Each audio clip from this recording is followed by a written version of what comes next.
and this is how it went.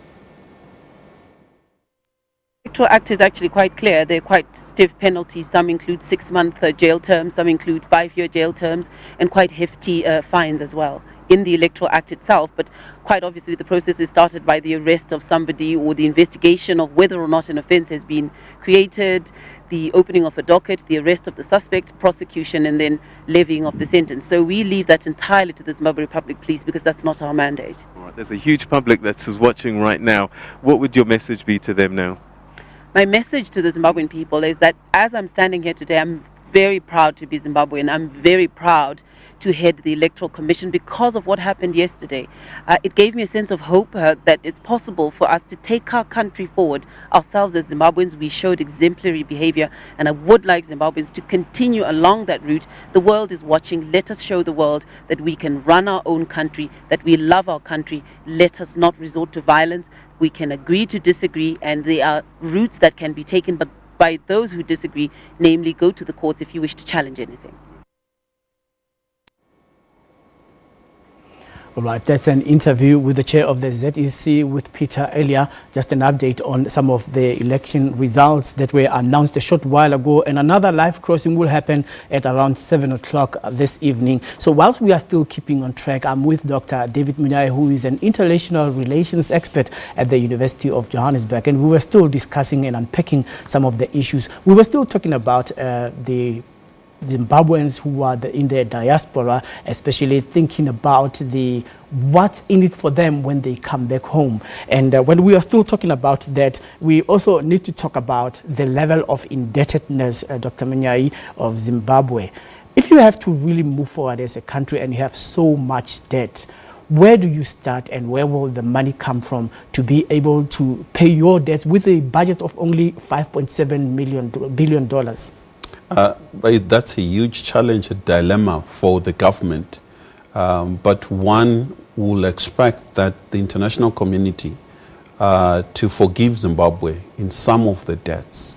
I think Zimbabwe lost out. Quite a number of highly indebted African countries received debt forgiveness at a time when Zimbabwe was undergoing a crisis in the country.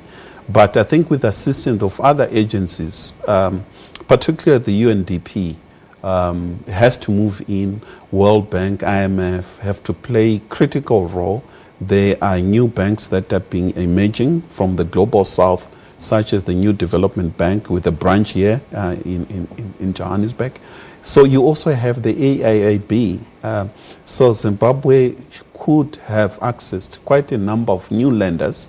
But the ability to have people managing treasury, strategy in terms of planning, Zimbabweans have done it before. And their golden decade, 1980 to 1990, I think they need to revisit that and see what they did best in all sectors, including finance, and how best to manage it for the benefit of Zimbabweans. I'd like you now to unpack the leadership from the top. The main contenders of the election right now, really, at the forefront has been Nelson Chamisa together with Mr. Emmerson Mnangagwa.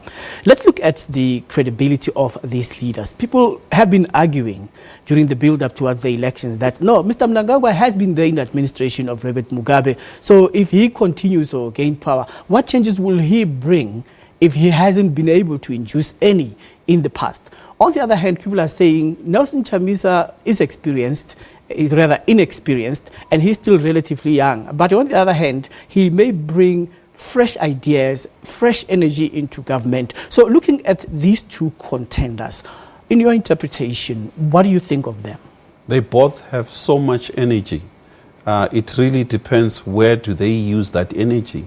It appears to me that the thinking and the mentality for both parties is winner take all.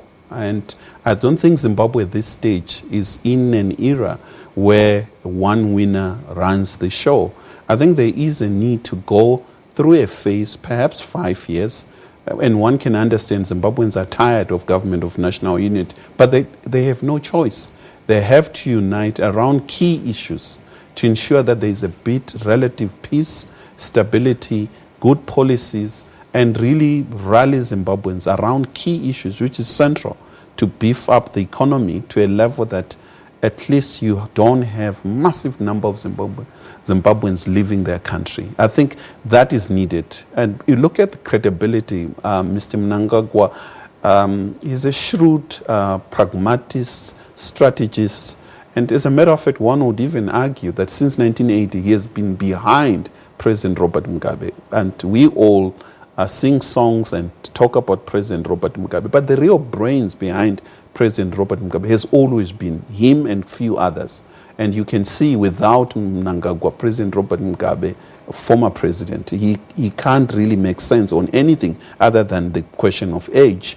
So he is required to deal with issues of reconciliation, because one of the stain on his record is the Matabeleland massacre.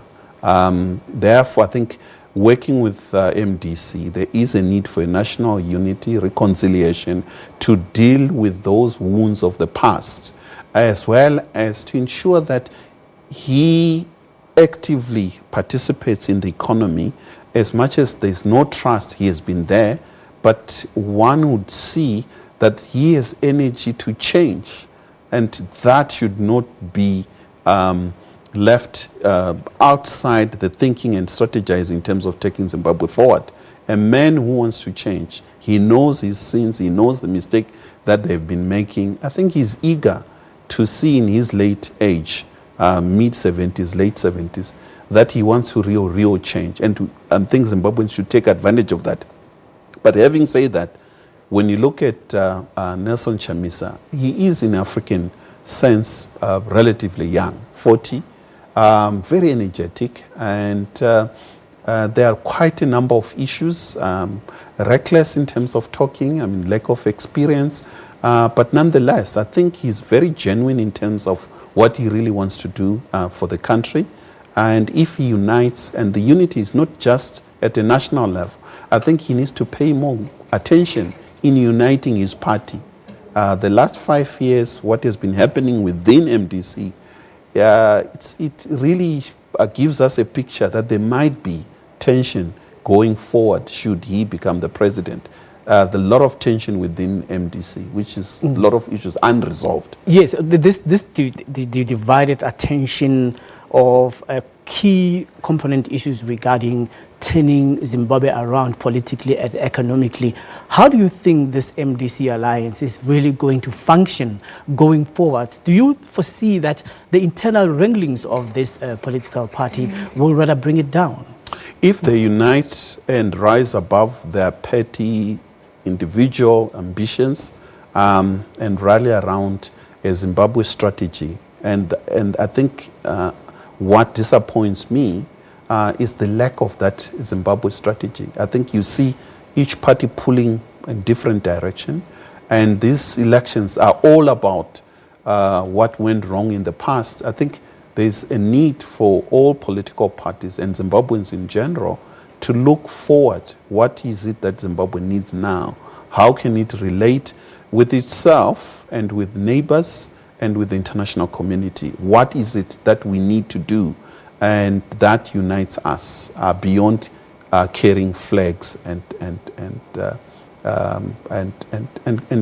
talking ill of their own country to the international community. Because one of the major crises that we need to learn far beyond Zimbabwe is that you have to learn to resolve your issues internally. The moment you bring external forces, it is really hard to resolve, because the interest of external forces might not be in line with your own interest. Okay, Dr. Monyae, thank you very much for your time. Thank you. All right, Dr. David Monyae is an international relations expert at the University of Johannesburg. We're going to take a break, and when we come back, our program continues. Stay with us.